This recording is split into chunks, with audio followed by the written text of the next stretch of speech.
Good afternoon. My name is Philippe Hanrigou. I want to tell you about my Mongrel clusters, because most of the time I have a wonderful relationship with my Mongrel clusters. But sometimes they just stop responding to me. They don't take my requests anymore. So in these cases, I'm a little lost. I'm like, how should I feel about it? What can I do about it? And that's pretty much what I want to cover tonight. You know, what you can do when your Mongrel cluster is misbehaving and you cannot figure out what's going on. So in case you're still wondering about the accent, yes, I'm French. I'm working for a company called ThoughtWorks, which is providing consulting services, specializing in agile and also cool and exciting technologies like Ruby. I wrote, published with Addison Wesley a shortcut on the topic of Ruby troubleshooting, covering how you can leverage system tools like LSOF, Dtrace, and Gdb in the context of Ruby. And you might also know me for my involvement as a creator and main author of Selenium Grid. By the way, we need to talk about brittle Selenium tests, because there's a way not to do that. So Selenium Grid is a tool that lets you run your Selenium tests in a distributed manner across multiple machines, so you can run your tests in parallel, and instead of waiting 3 hours for your test to finish, you wait 10 minutes. Anyhow, the important stuff is why I'm here tonight. The main reason dates back once upon a time, like a year and a half ago. Patrick Farley, who did the presentation in Ruby internals, myself, and a couple of other thought workers, we were on a pretty ambitious Ruby on Rails.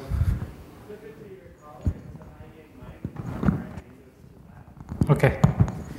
We're working on a pretty ambitious Ruby on Rails project. Is that all? Thanks. Which we're talking to a lot of database, multiple database from the same Ruby on Rails application, multiple web services, a pretty aggressive user load. So it was kind of big, enterprisey, ambitious Ruby on Rails project. And we're having fun on it. Our velocity was pretty high until we started to assess the stability of our app. And we realized that Rails instances were getting stuck and called frozen pretty quickly, pretty consistently, but unfortunately at random times, at random requests. And just looking at the logs, just trying to instrument Ruby, we couldn't go anywhere, and we were not even close to find the problem and the root of the problem. So this is when Pat Farley, who was the tech lead at the time, came to me and a colleague of mine called Jason Miller and said, hey, Philippe and Jason, you know the stability problem we have? I was like, yeah. You need to solve it quickly. So we responded, of course, but you know, ahead, both of us were thinking, we don't even know where to start. So when you have a tough problem on your hands and you don't even know where to start, usually it's good to ask a little help from your friends. We're a big software community, right? There's a lot of people that could help us. So we went around and we asked the PHP dude. We even asked the .NET troopers, you know? And we were so desperate, we even asked Java the Hut, you know? Super powerful, hardly lightweight. But it turns out none of these guys could really help us. You know, they said, you have to think about yourself. You have to think about who you are as a Ruby community, as Ruby developers. So let's think about who we are, you know? We're nimble, for sure. We're moving fast. We have style. We have values and principle. And more importantly, we have the Force. So who can we be but Jedis? So the cool thing about being a Jedi Ruby developer is life is easy, right? We have our problems. We just use the Force, a little Ruby trick, you know?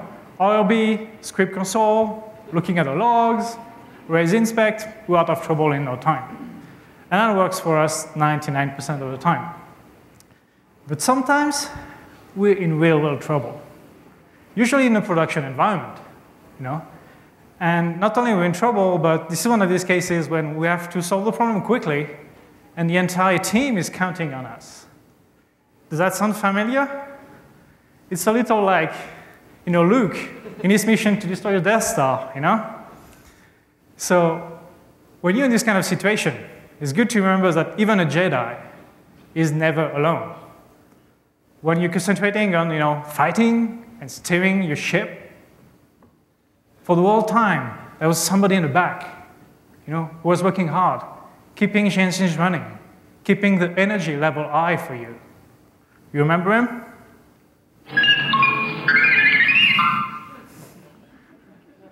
So this guy, we have it as Ruby developers. We have our own little R2D2 just for us. We have somebody that keeps our Ruby applications running all the time. We don't even know about it. We forget about it. It's called the operating system. Unix, for most of us, the lucky ones, So, and it turns out there's a lot, in my experience, Ruby developers, for some reason, might not know all of them. And they're well documented, in the wild. There's a lot of tools you could use with a lot of success, LSOF, IOStat, TOP, PRStat, whatever, you name it. Something you might not know about is that some of the tools that are not only system level, they also give you at the same time information about your Ruby, stuff happening in Ruby, and stuff happening at the system, which is pretty cool, because then you can correlate information easily and see what's going on. So tonight, I'm going to concentrate mostly on two of these tools where you can see what's happening in Ruby and what's happening in your system at the same time.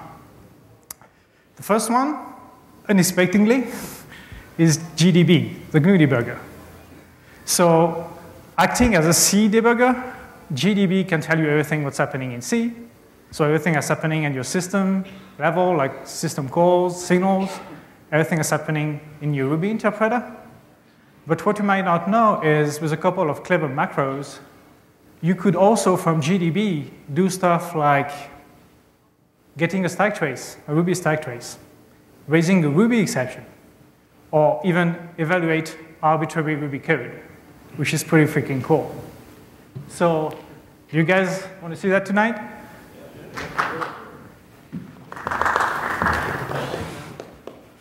So let's try to get started. It's mostly going to happen in a terminal. So I've got a little Rails application, which I'm going to launch.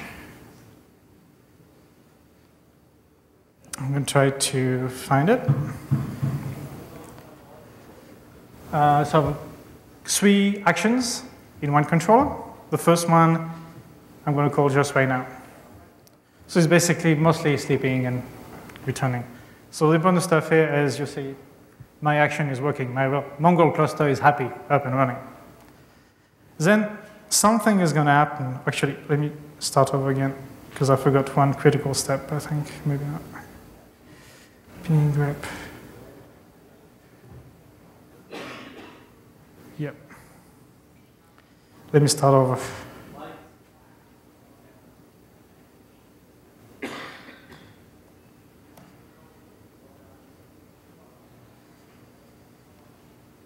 Up. Here we go. So now something is going to happen that you don't know anything. Something strange is going to happen you don't know anything about. But all of a sudden, when you're going to start to target your Mongrel cluster, Rails is not going to respond anymore.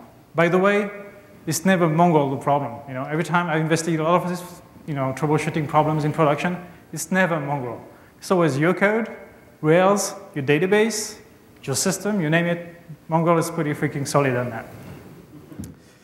that. So when you're like this, well, let's try to use GDB to attach to the process. So first I need to know what the process is, the PID. Now that I got my PID, I'm going to try to attach to it. Here we go. So now it's a C debugger, right? So I can know what's going on at C level. So let's try to get a backtrace, a C backtrace. I got my backtrace. So here, it's not going to tell me much, right? Of course, I'm evaluating Ruby code. I knew that. What's more interesting is if you got top of the stack. Where am I stuck? If we go up, whoop, actually, let's try again. It's going to be easier. If we go to high level of the stack, I see, oh, that's what I'm blocked on. I'm trying to get a lock on a file. So why am I trying to get a lock on a file? Well, it seems to be this kind of blackmagic.c is doing something, start trains. Oh, I kind of remember. I think I'm using a native gem called Blackmagic. That might be it. But from where? Which controller is coding this? So what would be cool would be to be able to get the stack trace, right? What Ruby stack trace, not just a C-level stack trace.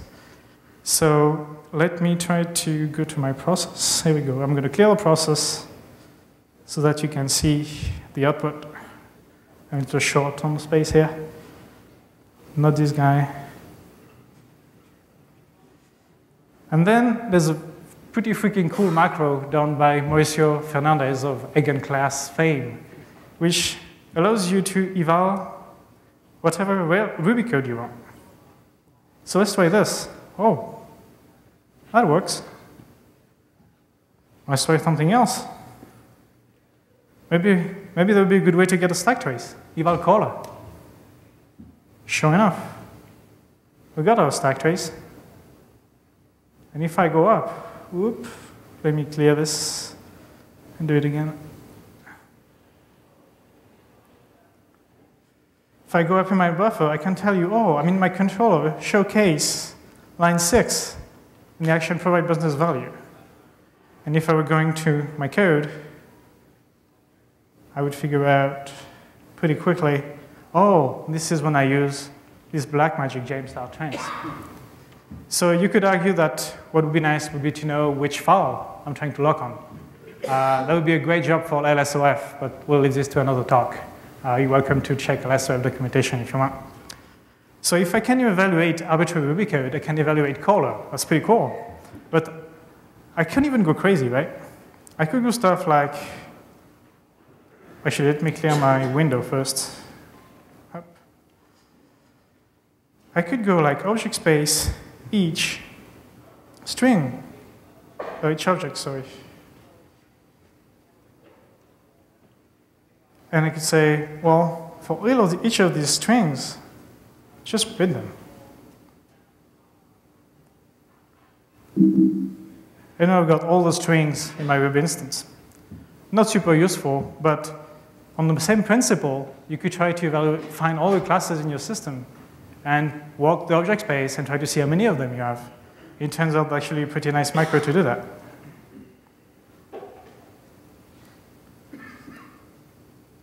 Let me clear this up and do it again. So now we see that we have only one mongrel, well, what we're showing.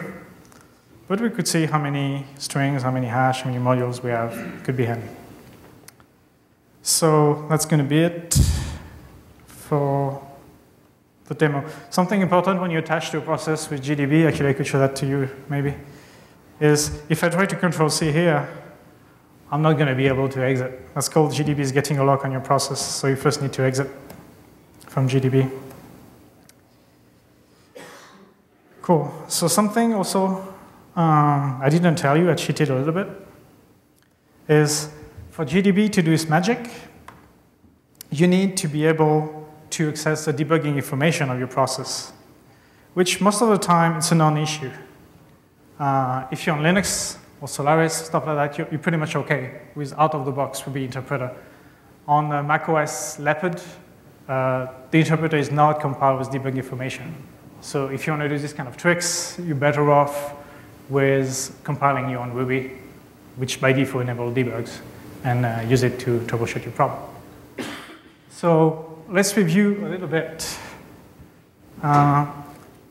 First, let's give credit to who it's due. All these wonderful macros, I didn't make them. I wish I could, I did. They've been done by James Buck, 2 of them. And most of them, the core of them, Mauricio Fernandez and Nobu.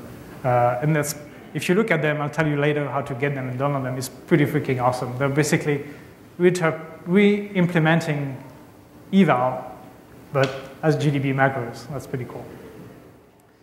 So let me review some macros with you. First, how can we get the macros?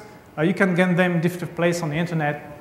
The easiest way is actually to go to my website, ph7spot.com. On this page, you're going to find a download link. You get all the macros compiled together with additional documentation. Save it as a .gdb init in your home directory, and you're golden.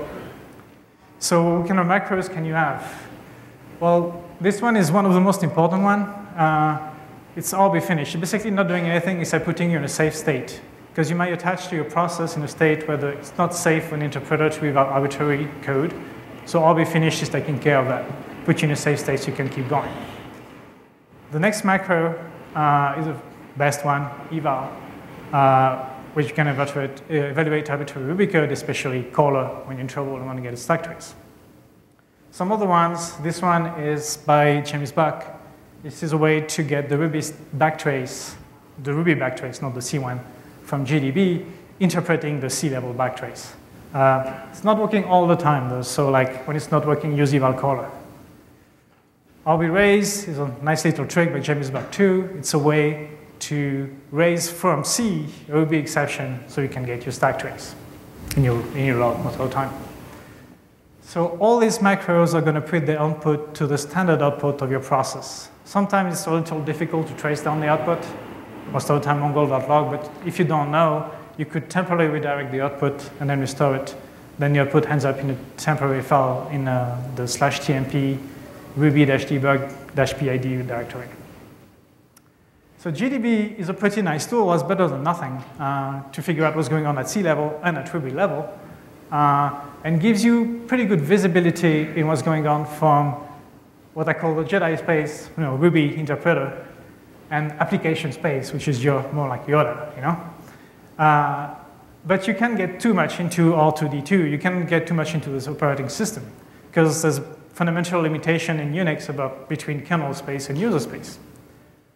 Another important stuff to understand about Gdb also is that when you attach your process with Gdb, you basically capture a snapshot of your process, just like any debugger, right? So when you see your application with Gdb, it's basically like this. It's frozen, So if your problem is dynamic, or if you want to monitor the dynamic behavior of your application, Gdb is not going to be able to help you. So Gdb is a great tool, It feels like a Jedi pistol. You're very glad you have it. But also it gets jammed. I would lie to you if I would promise you that any Ruby process you have that's locked, you're going to attach it with Gdb, and all these macros are going to work out of the box, and you're going to get answers to all your questions. That's not true. That's true 70–80% of the time. There's still this last mile when the macros are not working, and it's going to be very hard for you to figure that out.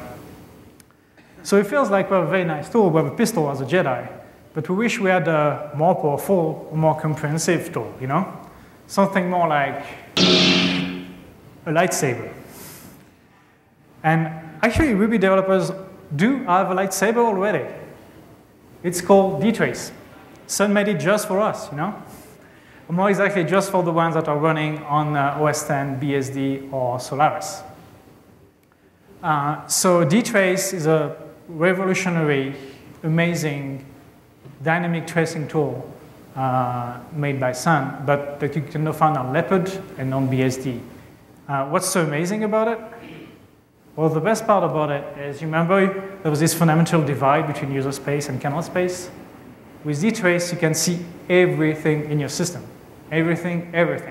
Means the deepest kernel internals, if you can make sense out of them, and the higher level constructs of your Rails application. So why is it so good? Well, first, you only learn one tool. One tool to rule them all. But also, more importantly, if you use only one, as opposed to using logs in your Rails application, instrumenting the Ruby VM, and becoming a guru in tracing what's happening in your kernel, the stuff about Dtrace is, instead of having this information in different places with different format, it's going to be very hard to correlate, to put one in relation with the other. Because using one tool, you can correlate all this information. So you could answer very easily questions very difficult to achieve, like within this Rails request, so high in application level, just for this particular Rails request, tell me all the system calls that are called only during this method, because you have visibility of the whole stack. So this is extremely powerful. Sometimes Dtrace is used like as a sysadmin tool. We need to take it over, and we need to make it a Ruby tool, you know, and other things. So remember, like Gdb was a lot like frozen processes, static view of your process. Dtrace is the total opposite. It's all about dynamic aspect of your application. It's all about motion. And as a matter of fact, it's a lot like motion capture, in a sense of Dtrace is going to be able to monitor little probes that you're going to put on your application, just like these little bulbs on a motion capture outfit, and monitor in real time all the actors working in your system. So it's a little like motion capture, but even better, even more complex, because not only you monitor in real time, but you monitor multiple levels in real time. You know, you go from the bare bone system view to the mechanics of it, more like the Ruby interpreter, to the full-fledged body of your Rails application. So you can see everything at the same time in real time. But basically, there's no limit to your visibility. There's just limit to your understanding of what you're capturing and how to make sense out of it. So first, a quick show of hand. How many people here already use Dtrace? Okay, quite a bit. And how many people know about the D scripting language? Okay, pretty much the same. So I'm going to cover a little bit of introductory material on Dtrace to make sure you understand what's going next. So first, a little bit of vocabulary. Dtrace is tracing what is called Dtrace probes. A probe is pretty much like a sensor you put in your code at location. It's a location, it's an event you care about, and that makes sense to you, and you want to be able to record and capture. So in another way, you can see these Dtrace probes as the little bulbs on the motion capture outfit. That's stuff you can capture and monitor. These Dtrace probes, one of the amazing stuff about them is you can enable them or disable them on demand. So to keep the analogy about little bulbs, imagine some of the bulbs, you can turn them on and off on demand to capture only what you want. I mean, just the arm, maybe the full body. And to keep the analogy even further, if you're going to turn off a bulb in a motion capture outfit, it's not going to use any electricity, right? You're saving on electricity. The same stuff with Dtrace. If you disable a probe, by design, the Dtrace impact, the performance impact of Dtrace on disabled probes is very close to 0. So the great stuff about being close to 0 is you can use it in production. Like you can launch your application with Dtrace probes, turn off. And when we have a problem, you just turn on a couple of probes here and there to analyze what's going on and progressively understand what's going on in your system. So you can analyze the problem you care about in the environment you care about, your production, and at the layer you care about. You can be very selective. So probes are little sensors, little bulbs on the system. When a probe is enabled, Dtrace can listen to them, and when they trigger, when they are encountered, they trigger something that fire, what we call an event. This event you can record, capture, and you can do all kind of analysis on it. We're going to see that later with examples. So the question would be like, oh, you're talking about these probes, these probes, these probes. Where do they come from? Well, somebody has to give it to them, to provide them to us. And it's called providers. And basically, it's some user space libraries or some kernel modules that somebody writes for you, providing instrumentation for something you care about. So let's say your TCP/IP stack, let's say your system calls, let's say your Ruby interpreter, let's say Postgres, let's say JavaScript interpreter. It could be whatever you want. So now that we know this, we can try to understand the D language. The D language is all about when this probe is triggered, what should I do? So it's very, very simple. D is pretty much influenced by C in its syntax, so you shouldn't be lost at all. So the first line is going to be always, this is pseudo D. The first line is going to be a probe description. Which probe, which little bulb should I listen to? And when you listen to this probe, the action that's going to be between curly braces is going to get executed. What you're doing in the action, you're going to print information, you're going to collect information, you're going to aggregate information, you're going to do something. And you have this second line, the slash predicate stuff. That's an additional refinement you could have on your probes. You could say, oh, my probe fires, but only under these conditions. Only when all the conditions in my predicates are true, then you're going to do my action. Make sense? So let's see what kind of predicates could we have. It's very, very simple. Like, it's going to look familiar to you. You could be like, I'm only running on one CPU. I only care about stuff happening on one CPU. Or I only care about one process. Or I don't care when a program is actually the system scheduler. And of course, you can combine all these conditions together using the regular C conditionals. So that's more like a real-life sample. That's true D code. So this one is like, remember the first line is a probe description?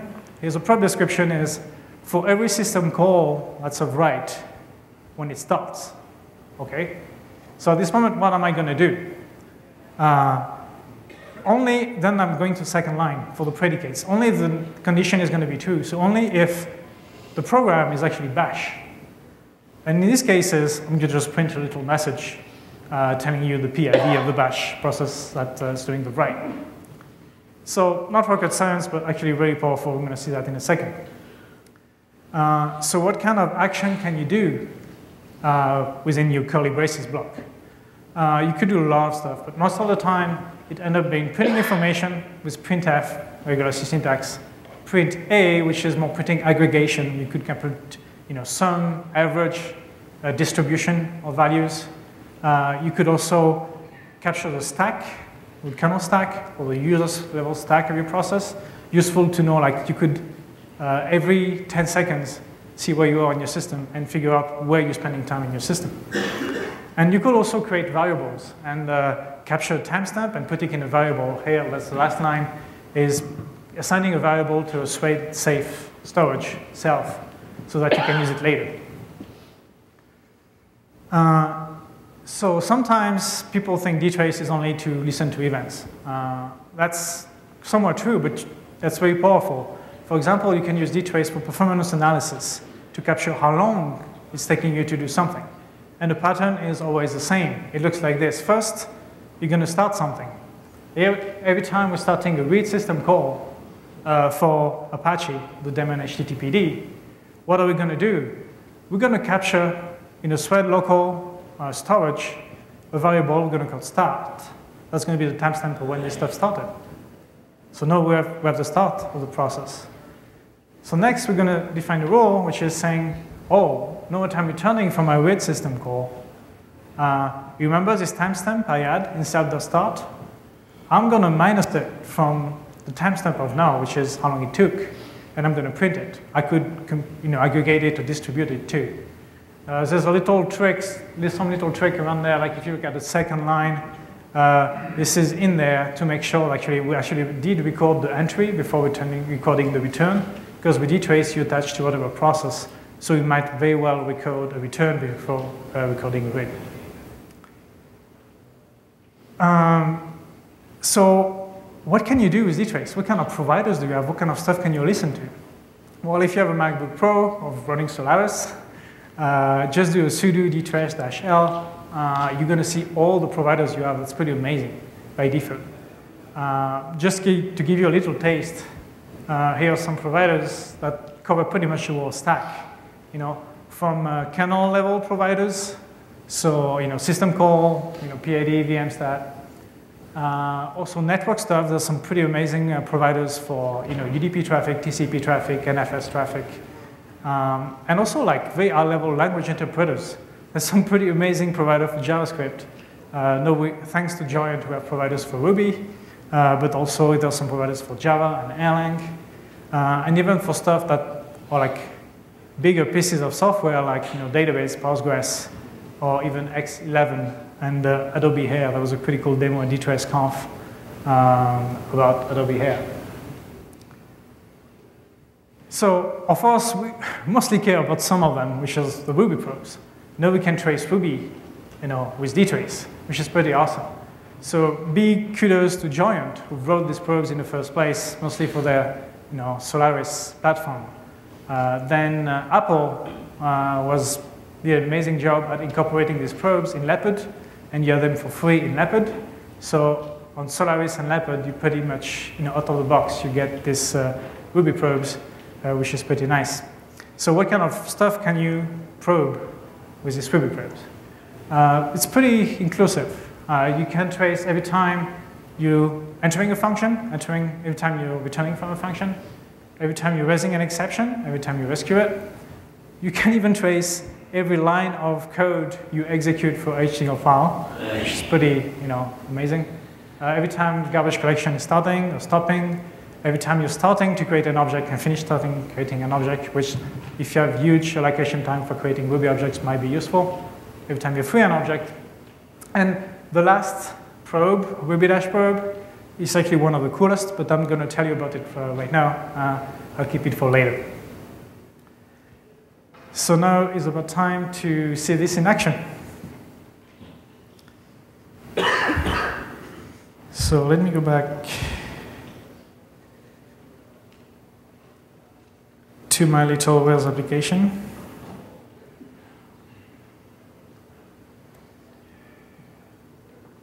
Which I'm going to restart.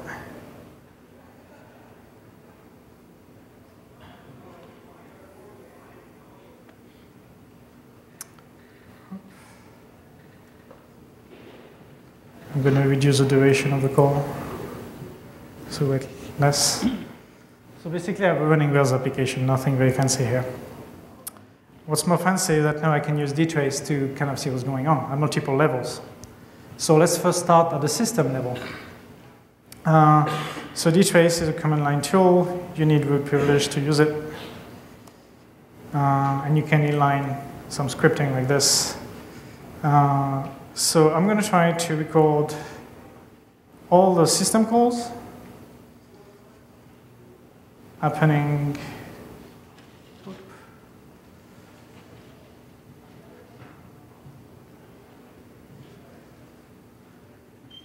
And now I can see everything that's happening at the system level on my system, which is pretty cool. But of course, you want to see what's going on at Ruby level. So let's try one of the probe for Ruby. So first, I'm going to need to know which process I'm going to target. So there's something a little strange on Leopard with Ruby probes is that they are not enabled until you launch a Ruby process. So if you do a dtrace-l, I don't see any Ruby probe, and you're freaking out, just launch a Ruby process, they're going to appear. So now we could try to target every function we execute. So Ruby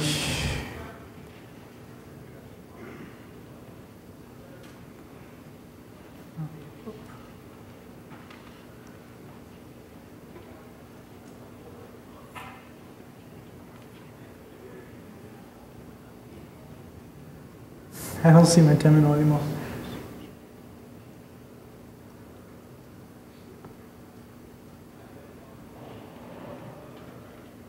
There we go. Function entry, and need to give the PID of the process. And of course, I need to be root. So now I see every time I execute a function. What's not very useful is, sure, I'm entering a function or method. Which one is that? I want to know about it. So every probes give you some arguments, which are called arg0 and arg1, which you can print. So let's do it.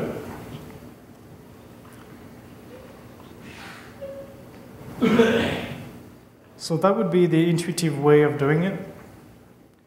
Unfortunately, that's not the way it works. Because arg0 and arg1 are coming from user space. Dtrace is instrumented at kernel space. So you want to copy from user space to kernel space this argument so Dtrace can make sense out of it. So there's a little utility to do this.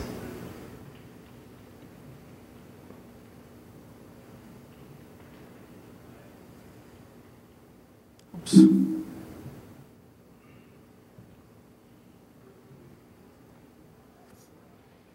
And now I see which object. Oh, it's probably twice arg0, not arg1. I see which object, but also which method I'm entering in real time, which I could correlate with system calls for this particular method, which is pretty freaking cool. So this is basically relying on system instrumentation. This is relying on Ruby instrumentation. But wouldn't it be cool if you could go even higher? Remember, I promised you can go to your application level. And it feels like, how am I going to do that? How am I going to be able to go from stuff that's provided to me as providers in C code, which I probably don't want to write, to something I can trigger from a Rails application, a Ruby application, that's going to make sense for me? That'd be nice, right? Every time we're starting a new request, we could trigger a probe. And every time we start stopping the request, we could trigger an event based on another probe. So it turns out the Giant guys did that. If you look at the source code they're providing for the Ruby VM on Solaris, they have something called, they're reusing the Ruby tracer. They have a method called fire. And if you give 2 arguments to fire, basically 2 strings, you remember this arg0 and arg1, that's what you're going to get. You can trigger Dtrace probes and events you can trace, which is pretty freaking cool. You can even give it a block, and it's going to trigger an event at the start and then at the end, which is very, very cool. The problem is, I don't run Solaris. I love Solaris, I love Open Solaris, but as servers, not too much on my laptop. So when I was preparing for the demo, I was like, hey, I want to do the demo on Leopard. I don't want to do it on Solaris. So I looked for tracer, for .fire on Leopard. Couldn't find it. So I was going crazy. I was like, I can't believe Apple was so smart to introduce all these probes and did leave away tracer. This is so powerful. Well, actually, after a little bit of investigation and going into the internals, I found out Apple did provide tracer. It's just called Dtrace. And unfortunately, it's not exactly the same API. It doesn't take a block and provide a new method called isEnable that tells you if the Ruby probe is enabled. So it's kind of, OK, that's cool, but I want my applications to have the same code to run on any platform. I want it to run it on a Giant VM in Solaris in production. I want to run it on a Leopard VM for the dev, in the development environment. And for these QA and business analyst guys, running Linux or running Windows, well, I want this for them to work too, the same code, even though there's no Dtrace, facility on the platform. So I wrote a little gem called X-Ray, which is basically just abstracting you from all this different implementation stuff and give you one interface to all the systems and no implementation for when you don't have Dtrace. So let's see this, how it would look like. So let's imagine we have a Ruby class, just my application. I want to trigger a Dtrace probe every time I'm starting my application, so every time I'm entering this start method. Well, with X-Ray or Dtracer or tracer, that's very easy. You do something like fire, arg0, arg1. And whatever arg0 and arg1, you decide what it is, what's meaningful to you. Of course, this fire method needs to come from somewhere, so you need to include a little module and require it, and you're all done. So extremely easy. Any Ruby developer can make it, can do it, and it gives you tremendous instrumentation at all levels of your stack. Of course, most of the time, you don't want to record only when something starts. You want to record when something starts and when something ends. So a nice convenience way to do that is to use X-Ray to do like firing, and you got this arg0 and arg1 again. You give it a block. And automatically, in this case, my-ws-start will be triggered at the beginning before executing the block. And my-ws-end will be triggered after executing the block. So that's pretty convenient. So let's try to see it in action. I'm going to show you this showcase controller. So I'm going to try to do something useful, which is using this firing stuff here. So when I'm entering a request, I want to trigger a probe with custom request, do something useful, which is basically the name of my action. And then let's imagine somewhere here I'm doing some kind of database access. I like to fire a custom DB stuff with the actual SQL query I'm executing to monitor how long I'm spending in that. So if I'm trying to run this action, here we go.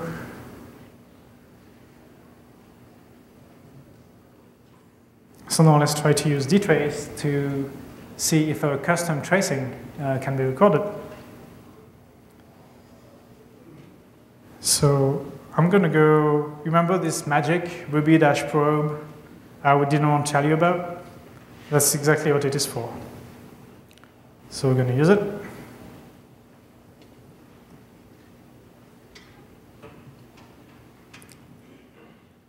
And no, nothing happens. Nothing happens because my application is not moving, right? The requests are not getting in.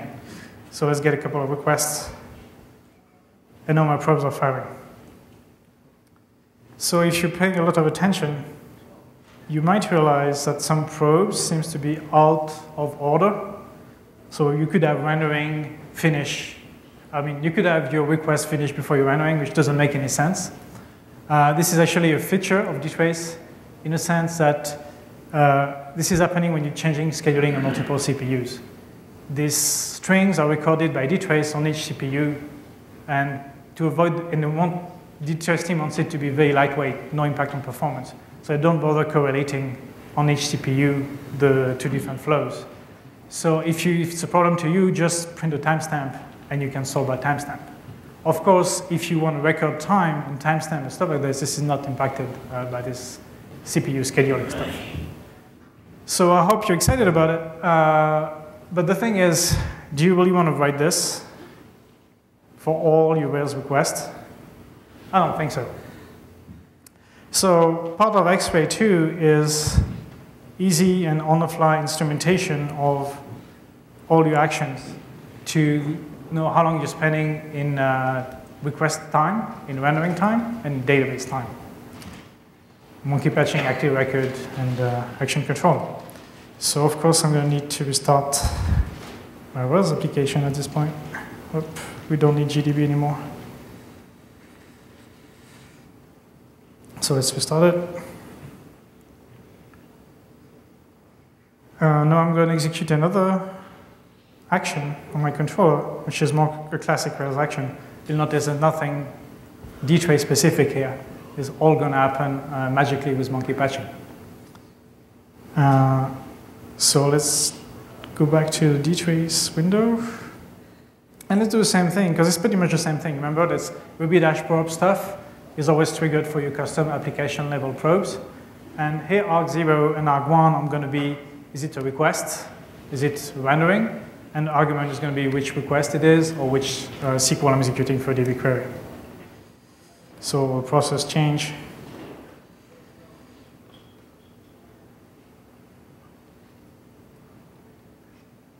So here we go. Again, nothing is happening because I would need to use my application to make something happen. So let's go to this controller, clear everything so we can see better, and do a request.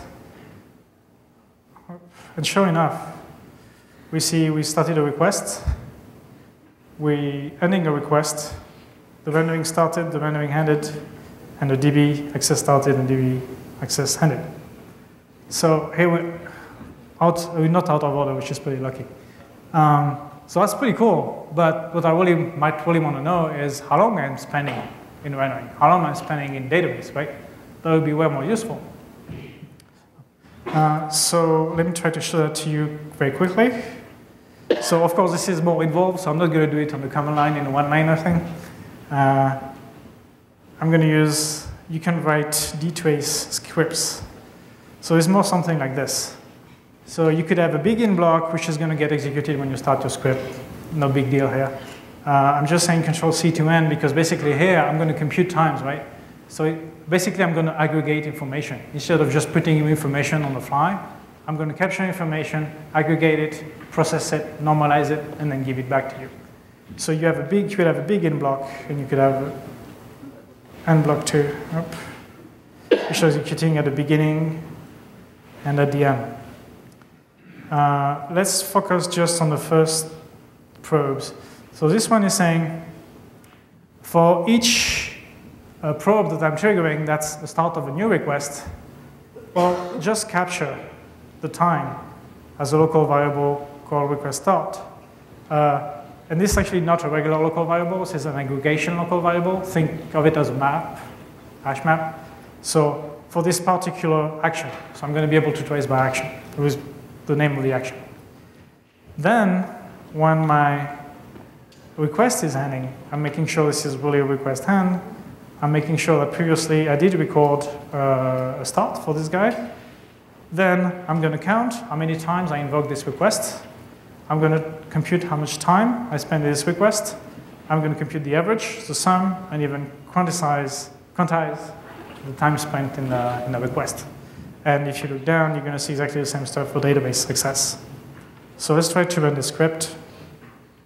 It's going to be way more meaningful.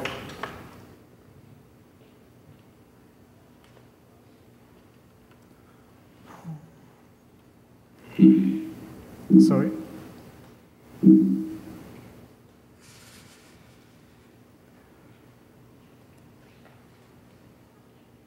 So here we go, Control-C, to hand.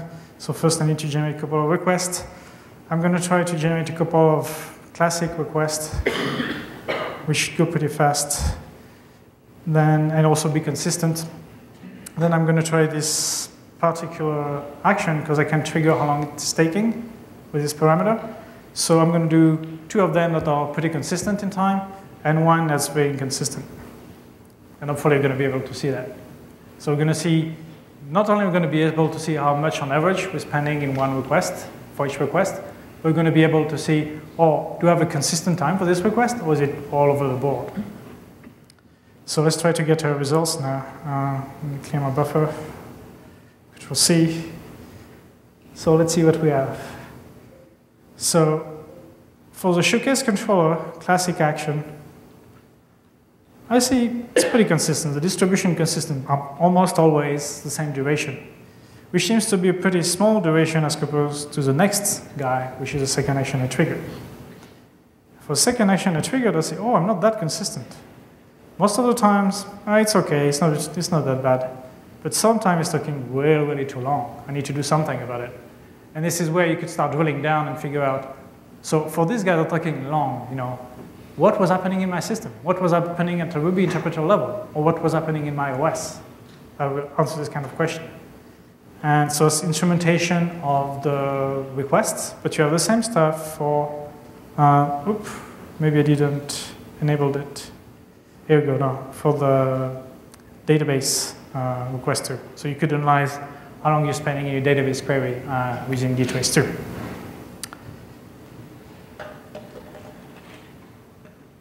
So if we go back to the presentation,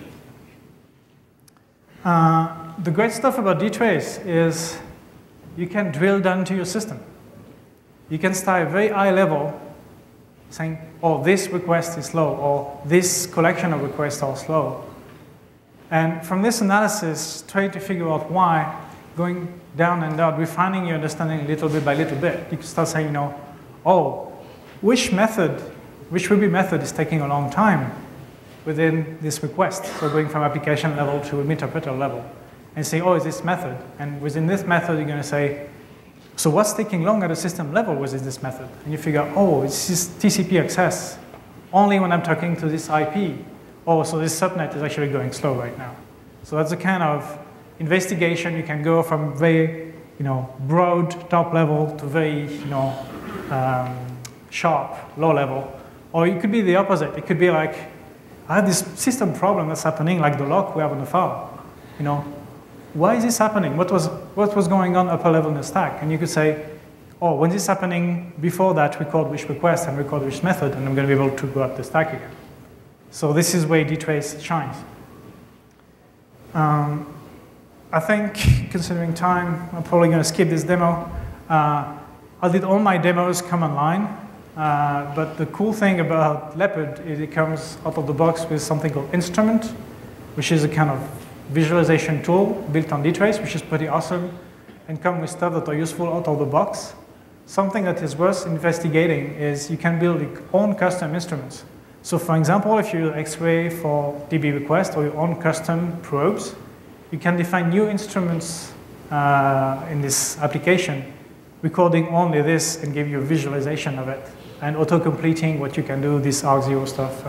So I encourage you to, I think it's a new instrument, build new instrument, and you're going to see exactly the same stuff. Probe description, predicate, action, the same thing, just nice and graphic, and you can auto-complete the probes you're interested in. So what should you remember about this presentation? I hope you're going to remember at least one thing. And the one thing is, don't wait for your tough production problem to show up. Don't get caught unprepared for the first time your deployment is going to go sour. More importantly, do not wait.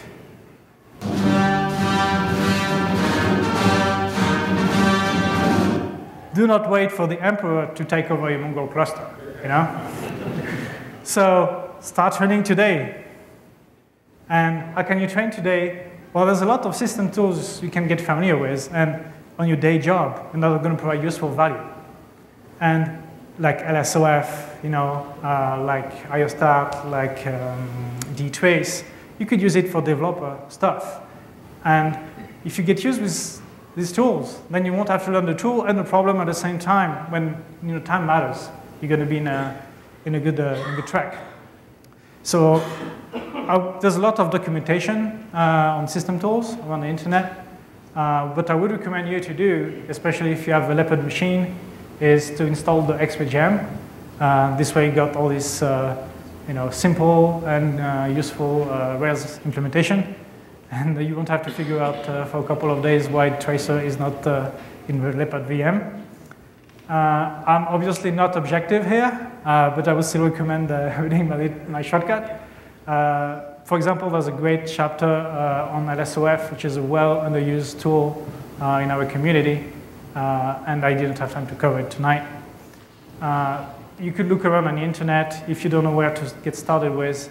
On my website, I posted a couple of pointers, especially for Dtrace. You're welcome to check it out and to have fun with it. So that's it for the presentation. Thank you very much. Hope you liked it.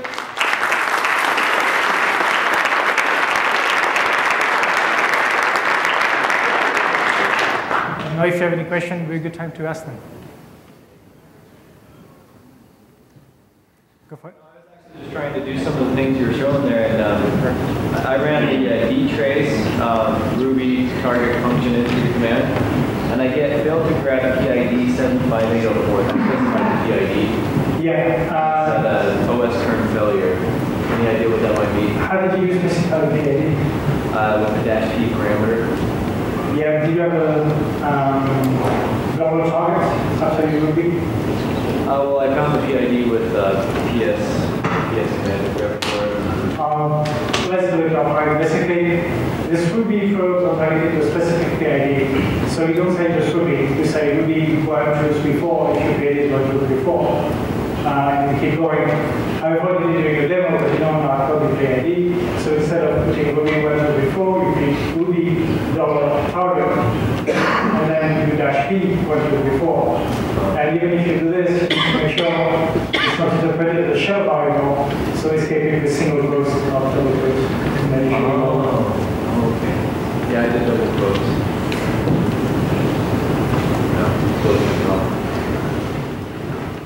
Any other question? Have you been following systems tab developed for Linux? Is that something you think will ever come to happen? So, I am a big Linux fan. I've been running, before buying my Leopard machine, I was running Linux since 1995. That's my main desktop, so I'm pretty hardcore. And I love Linux. And Linux, in something was probably one of the best platform for Ruby deployment. But for some reason, which slightly escapes me, it's a mixture of, I think we don't really agree with your design, we think it can be better than Dtrace. And it's also a mixture of kind of different feelings of how to go for it. So Linux doesn't want to port Dtrace, which is strange because even BSD, which is pretty picky about what it picks, did port Dtrace to their platform. So Red Hat and a couple of other companies are supporting System Tap as an alternative, which is fine. But the thing is, it's way behind. System Tap is still stuck in a kernel level, basically. It doesn't give you anything user level. And it's going very slow. I mean, unless somebody does a miracle quickly, it's not going to happen very quickly. So actually, if somebody is feeling pretty hardcore about Dtrace, kernels, internals, and stuff like this, and want to give a hand on System Tap, that would be great, because a lot of our projects are deployed on Linux. And on Linux, we don't have a lightsaber. We're stuck with a pistol at this point. Does that answer your question? On my website, I included some links for Dtrace. It does include some link to System Tap, the official website, and also some opinions on System Tap by one of the Dtrace guys. Yep. So you said that you don't turn on the Chrome system Almost no problems. So if you include the X-ray shot plans start detracing there, will that slow the application down? So what I said is totally true for web mission providers. For X-ray, we're going through a module that's calling the C extension. So you still have the cost of going from the module to the C extension, but reasonably for Ruby applications, we don't care about it. This is ridiculously small. And if you're writing a Ruby on Rails application, you're probably not concerned about the cost of one single method call within your system. So I would encourage you trying it. With these tools, do you think there would be a way to write an IRB and have it, especially with things that you showed us with the GDB? Would there be a way of writing an interactive shell that can have it? So that's a great question. So one of the aspects of Dtrace is let's face it, Ruby was lagging a little bit in terms of tooling, especially for performance and what's going on in your system. And we're kind of lazy waiting for a good solution, I think. A little we say we're stuck with NVN until people embrace Git. We don't have also a common platform. We're not going to build some kind of instrumentation stuff for Linux, for blah, blah, blah. With Dtrace, we start to have a pretty compelling standard platform, standard APIs people can use to build whatever creative tools they can think of. So a Dtrace instrumented RB would be awesome, also some kind of demonstrations, not for Ruby, but for more like an array disk stuff. When your visual interface, when you would see what's going on, I was telling you about drilling down, you would see on the top, what's going on for one system, then you could refine graphically what you wanted to see and see another line and see what's going on and keep going this way. So I think and you see what Apple did with Instrument, that's pretty also awesome. Even if you could argue that some aspect of Dtrace could be leveraged even better by Instrument. But in any case, I think there's a huge potential for writing amazing tools based on Dtrace. Because it's still how many people are going to come online it and write the script and stuff like that. I think especially for startups, and people with creative minds, there's tremendous possibilities for providing visualization tools the community needs based on Dtrace, the standard API.